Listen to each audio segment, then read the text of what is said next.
writer, counselor, coach, something along those lines. And Yeah. that's great. But writer is how I met you. So that's going to be sort of the, It's how most people, yeah, know me yeah. as a writer. Yeah, an editor. Yeah. But I will say that because you're also a counselor and a coach. And it's important for people to know that that is available. And in terms of sound, are you hearing me okay? Do I sound good? I hear you beautifully. Yeah, Okay, that totally. is awesome. So, and now I'm going to just turn that off because otherwise I hear myself twice in the background. And I'm going to also record this, Tim, if that's all right with you, and then we'll get started. Great. Let's do it. And wait for the video. I'll just turn off my video and turn it back on because it decided to go blurry for a second there, as it does sometimes. Don't know why. No idea. You're the film school person. If you have any clue why that happens. So the modern stuff, I don't know. I just know natural light usually works wonders. That's about the extent of my knowledge. So does. If only we had more of that here in Nottingham, England. This is Justin Dunn, Justin Answer. We are cultural creatives and we are fulfilling our human potential. And to that end, today, I have someone who you may or may not know, but probably will know as a writer. His name is Tim Grimes. He has often expounded on the works of the famous Neville Goddard and also other things. But what you may not know is that he's also a counselor and also a coach and is available for so much more. But his writings are how I met him and why he is here today and why I feel compelled to share him with you. So, Tim, I'd like to welcome you to my show and thank you so much for being here. Thank you for having me, Justin. I'm glad to be here. Awesome. So, Tim, I heard you have the ability to take people on a journey from perhaps feeling self-conscious, feeling stressed, feeling a bit like they have to live up to certain things and expectations, whether internal or external, to just feeling relaxed at home with themselves and just let go, relax, chill, whatever you want to call it. It's almost like a weight's been lifted off their shoulders. Yeah, I'd say that's what I specialize in my books, and also when I work with people one-on-one, is I really attempt to make people feel at ease with who they are, because it's amazing how often we don't feel at ease with who we are and don't feel comfortable with who we are. So um, I come at it from kind of, I guess you would say, a spiritual angle, but basically my intention is for people to feel comfortable being who they are. And Yep. that's what, perhaps makes what I do a little bit unique compared to some other people. Yeah, for sure. And I think that's really the important thing is at ease and comfortable with who you are. For me, honestly, I'm pretty comfortable with who I am. But when I read your book, I just felt a lot more at ease, which is why I use the term for me, like a weight's been lifted, pressure, like the pressure valve's been taken out a little bit. I just felt a lot more at ease, like you don't have to do all this stuff and all this grinding effort and in order to achieve some success or whatever it is you're trying to achieve. So I love that because those two things are so important. And whether or not people are self-aware enough to realize it, I've met so many people, I mean so many, who clearly are not at ease, obviously are not comfortable with themselves. I mean, hundreds, thousands of people all over the world I've met one-on-one, face-to-face, who really need to read at least one of your books so that they feel that. So tell me, what qualifies you as an expert? Well, I always say what qualifies me as an expert is a lot of mistakes and suffering, that's the best teacher. My background, what led me to the point of writing about what I write about now, which is mainly, again, um, feeling comfortable being who you are and recognizing that that's enough to do great things in your life. How I got to that point is that I was always interested in stress reduction and spirituality.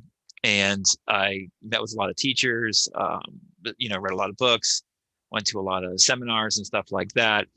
And, also went to the school of hard knocks like we all do, just made a lot of mistakes and gradually came to the realization that the biggest thing hindering me from feeling good was myself a lot of the time. It wasn't that I didn't have the right job or didn't meet the right people. It was me. It was how I looked at myself.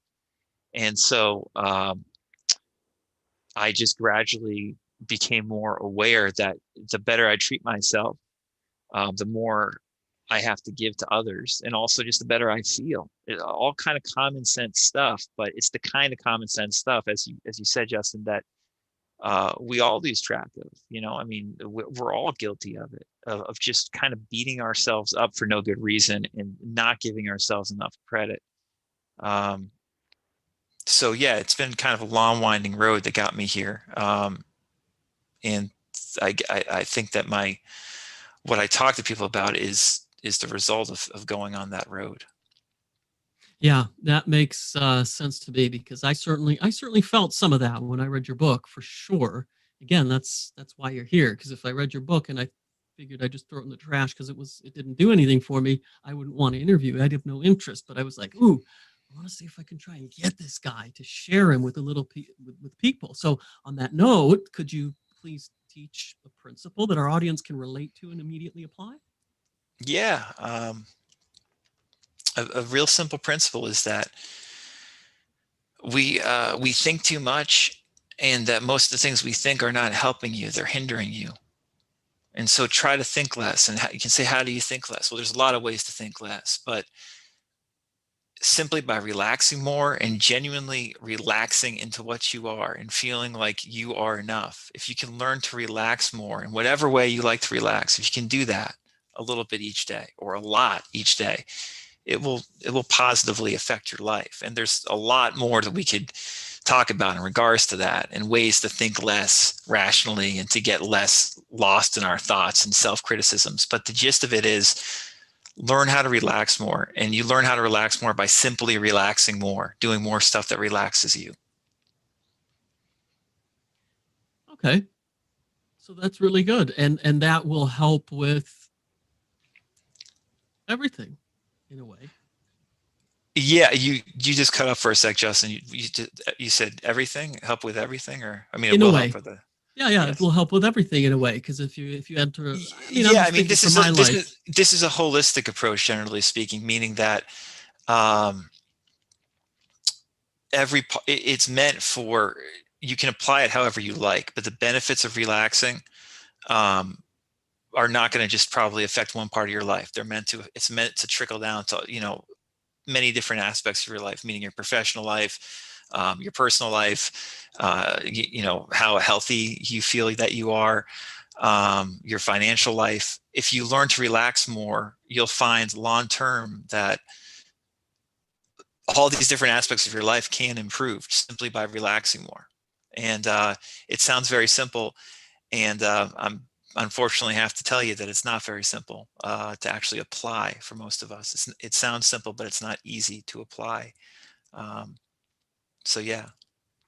Yeah, well, I know that. I mean, I know that for personal experience, and that's why it's useful sometimes to have somebody, who you can counsel with or who can coach you on those aspects on how to apply that to your situations, your individual life, and all of that. So, a few recent success stories would be great. Yeah. A lot of the clients I work with one-on-one particularly, it's inner work we're doing. So we're trying to kind of dissolve roadblocks that have been in people's lives a lot of time for years. Now that can be simple stuff about not feeling like you're qualified to get a job. So I worked with a woman recently who she was a clerk, and she wanted basically to get a promotion, and her main drawback from an inner work standpoint was believing that if she persisted in thinking she deserved this position, that she would get it. And after I worked with her, and I didn't hear from her for a while, then when I did hear from her, she was suddenly had the job.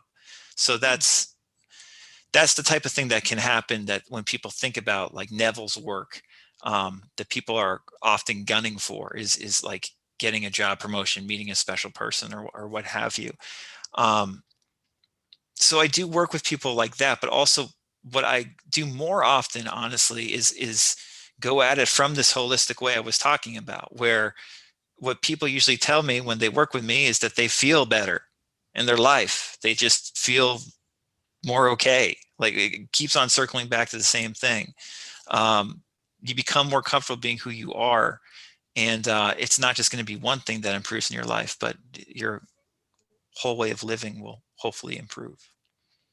Well, yeah, because I mean, ultimately, that's what we want, isn't it? We want to feel okay. We want to feel good. We want to feel great. So if we can achieve that without anything external, we can feel okay no matter what. Then we've already got it. And then the stuff we're gunning for manifests anyway, or That's manifests it. easier. But then even if it doesn't, we feel good because that's what we want anyway. I want, the fancy car because it's going to make me feel a certain way. It's going to make me feel, but if I can feel that way without the car, isn't that even better? Because then if the car comes, great. If it doesn't come, I still feel awesome. So it's the feeling ultimately, I think that a lot of us are after, and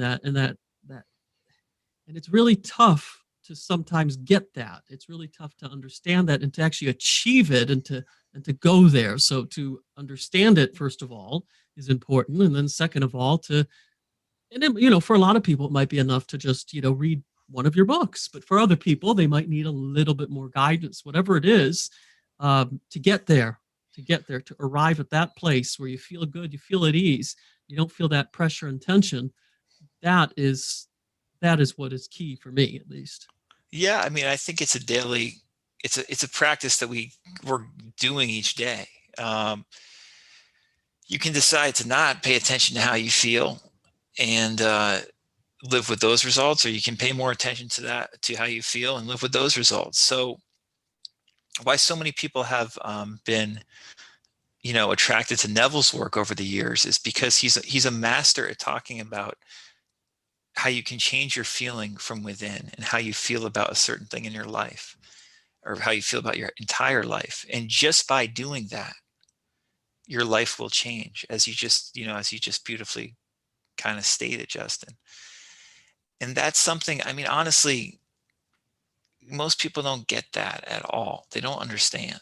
Um, you know, external work, there's a time and place for that. And I'm not saying you're just going to sit on your butt and not do anything, and feel something and it's going to come into your life because of that. But generally speaking, we do not emphasize how we feel internally. We don't give it the importance or significance that it deserves. Very few of us do. But if you do, and if you then work with your feelings, inevitably more external things that please you are going to come into your life. Your life will get better. But again, it's about practicing it. And it's something that we can practice in a relaxed, joyful way if we're patient with ourselves and if we learn to just embrace ourselves more for what we are, which is always enough. So, all the stuff I talk to people about intellectually, I'm always just going in circles because it's just relax, relax, relax, relax at the end of the day. Don't think, don't think, don't think, relax. You're okay. Because when you don't think, you're okay. But we think we're not okay. So just relax and don't think. Yeah, that's the whole point of the episode then. But I think there's a little bit more to that I pick up on, at least it works for me, is that it's partly you got to be at cause and realize that you can be at cause rather than the effect of your circumstances, your situations, the events in your life, the people in your life. You don't have to be the effect of it. You don't have to sit there and lament and say, oh, this happened, that happened. Therefore, I feel like shit. I see people like that every single day. I have friends like that. Oh, I can't stand these people at work. They make my life miserable. I can't stand this. I can't stand that. True enough, they may be there. They may be unpleasant people. But that doesn't necessarily need to destroy your internal state. It doesn't need to cause illness and disease in you just because your coworker is an a-hole. You can be at cause over your state, your feelings, and how to do that is only tricky because it takes practice. But there's an old saying, I think it comes from golf. There's an old saying that says 5 minutes to learn, a lifetime to master. So it's a little bit what we were talking about. it's real quick and easy to explain and to say it. But the tricky part isn't necessarily that you need to read 36 books, so that you need to, it's not that. It's that you need to continually work at it. Like if you're learning a new language or learning a piano piece or learning to golf, you just need to practice a little tiny bit every day, every day, every day. And with time, you get better and better at it.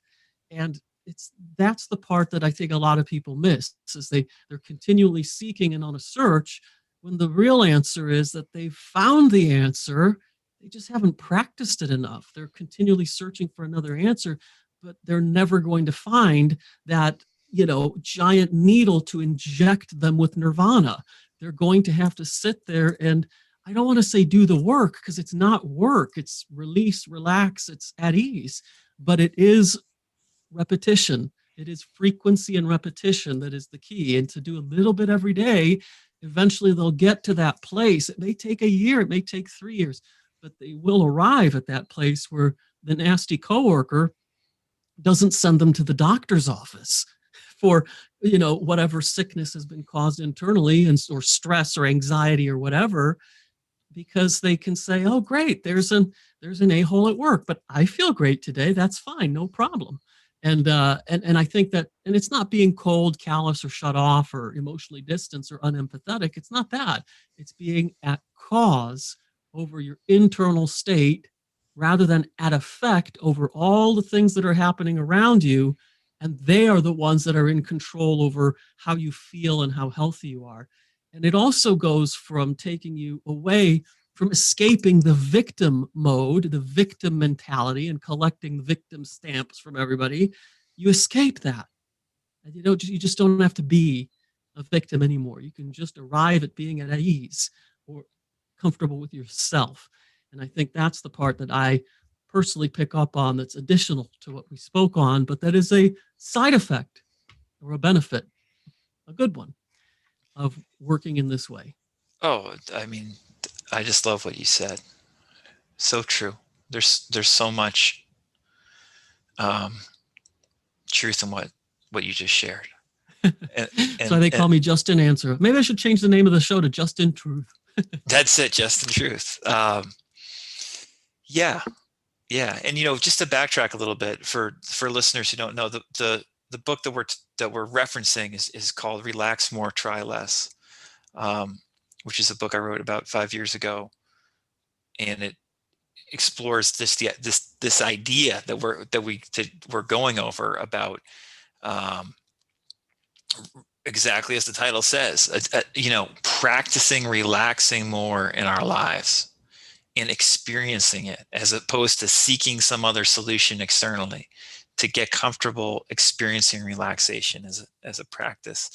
And Neville Goddard, for those of you who don't know him, is just a wonderful teacher at explaining how you can use relaxation and your imagination in unbelievably dynamic and powerful ways that just most of the population has no idea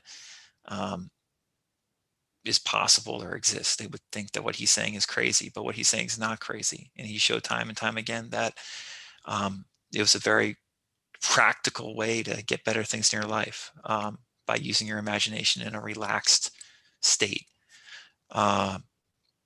Yeah, and there's so much to explore on this topic. That's really what it comes down to. That's what I do. I explore this topic with people so they get to experience it in an experiential way, as opposed to a theoretical way. Yeah, in a better and more profound way, and and as you said, in an experiential way, as opposed to a theoretical way. And it is, again, it's causatively using that imagination, as opposed, because people use their imagination not causatively all the time, right? It's called worry. That's when your imagination is running wild about, Exactly. Oh, what if this? What if that? Oh my God, that's your imagination running You're wild. imagining. You're going to imagine no matter what. That's what it comes down to. You're imagining right now. Imagination is really thought. Okay, if we want to get real about this, thinking is your imagination. But there is a way to causatively do it, and I'm avoiding using the word to get in control, because I don't want control freaks. I don't want people to think it's that. but it is actually, you being in control of that. But of course we're talking about something gentle. We're not talking about something aggressive or something overly That's right. perturbing. It's not therapy. It's not like some giant psychobabble type of stuff. It's just really simple, but it requires persistent and consistent effort to do it. But not effort because, again, it's at ease. The whole point is effort is not going to get the results. It has to be done at ease. So to explain all of that in a podcast is, of course, not really possible. So where can people receive some additional, let's say, free support from you, and find out more? Sure. Yeah. So my website is radicalcounselor.com. That's probably the best place Great. to go. It's certainly the best place if you want to contact me. You can contact me on radicalcounselor.com. Just say that you were listening to Justin's podcast, and if you have any questions there, I'm usually pretty good at responding to emails promptly. That's And great. So we'll share the a link to that, obviously, in a comment down below, unless someone else beats us to it. One of us will go ahead and do it, either on my page, or, well, it's actually on streaming to YouTube right now. So we'll hunt it down and share that. And if not, it's pretty simple. It's Radical Counselor, RADICALCOUNSEL.com, radicalcounselor.com, although some people might not know how to spell counselor, or they might spell it the other way around. But so we'll drop a link, like I said. But I think that it's really fantastic that people have the opportunity to relax more. But before we end off, I want to emphasize one important distinction, because we're not talking about living necessarily like the dude in The Big Lebowski, where it's like you're just sitting there smoking weed in a robe all day long and not doing anything, not working, buying milk with a check, and all these funny things from the funny movie. Although I knew people like that when I lived in LA, but it's not that. But what it is it's the difference between that high strung, high stress, high cortisol, alpha, if you will, hustle mentality. And again, nothing wrong with that. However, there is kind of, because that's not right for all of us.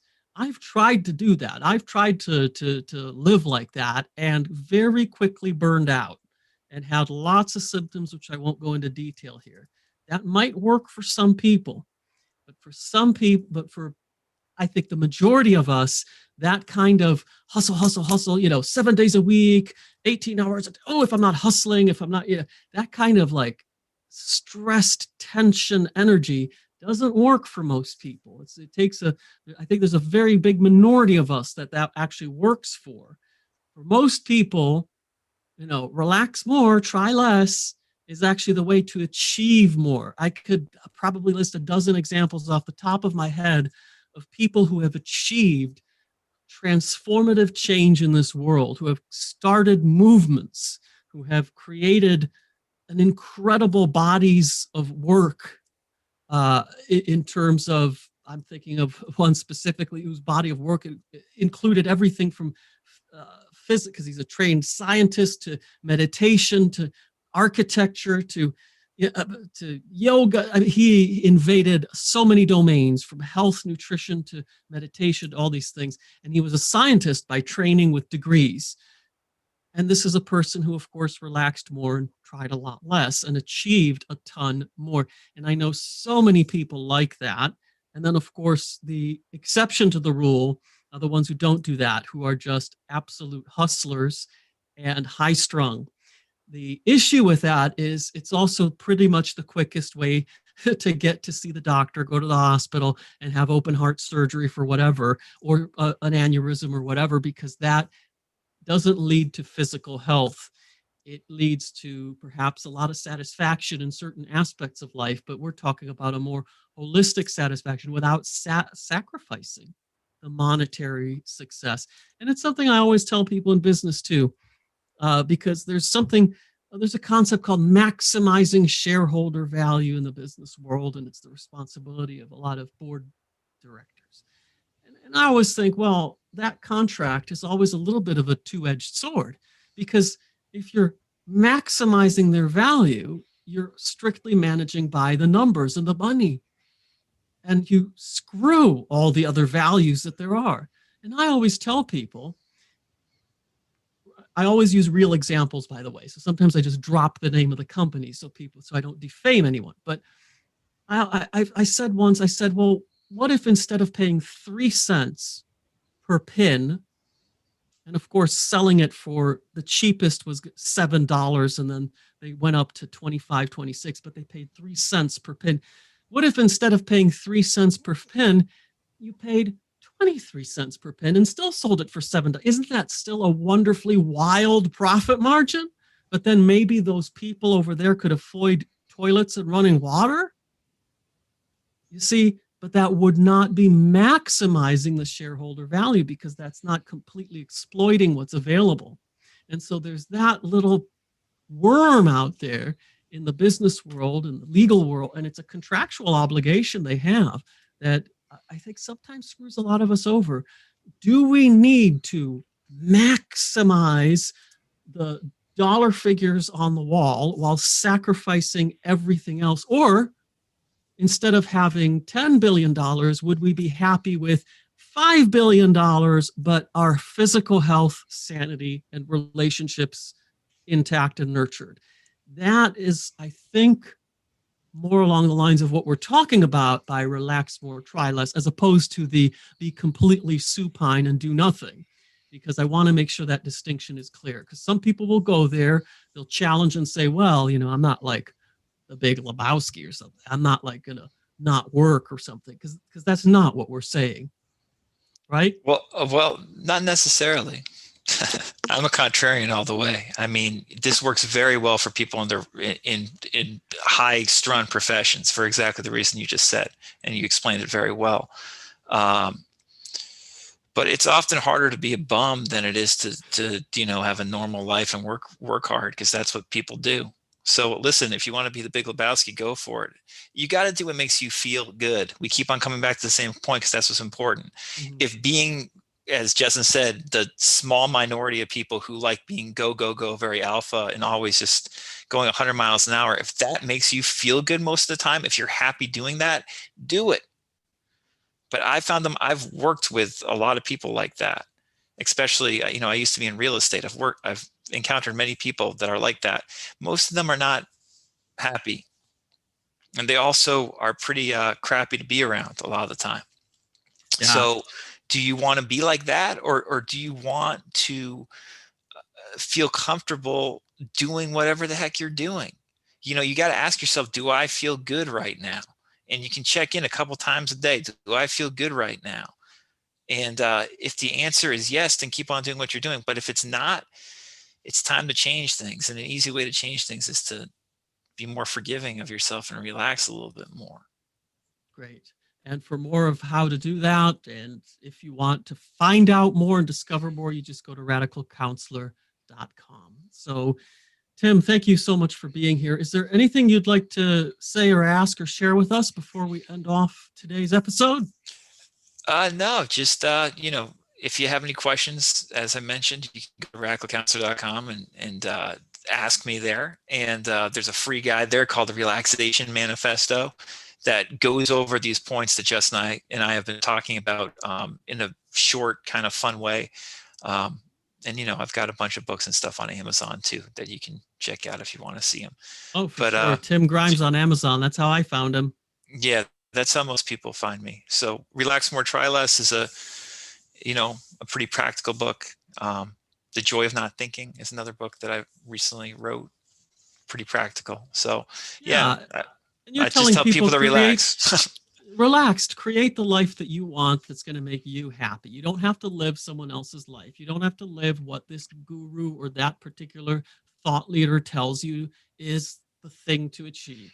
You decide. You decide what's going to make you feel good and happy about your life. And if it's not $1 million, that's fine. If you want to be a bum, like you said, that's awesome. But it's if that makes you happy, but if that's going to make you miserable, then don't do it. Same thing. Like if being in the boardroom and making 6 figures a year is going to make you miserable, then what's the point? Why are you going to do it? So it's almost like Epicurean mentality, going back to that, but that's a whole other discussion and perhaps a whole other episode.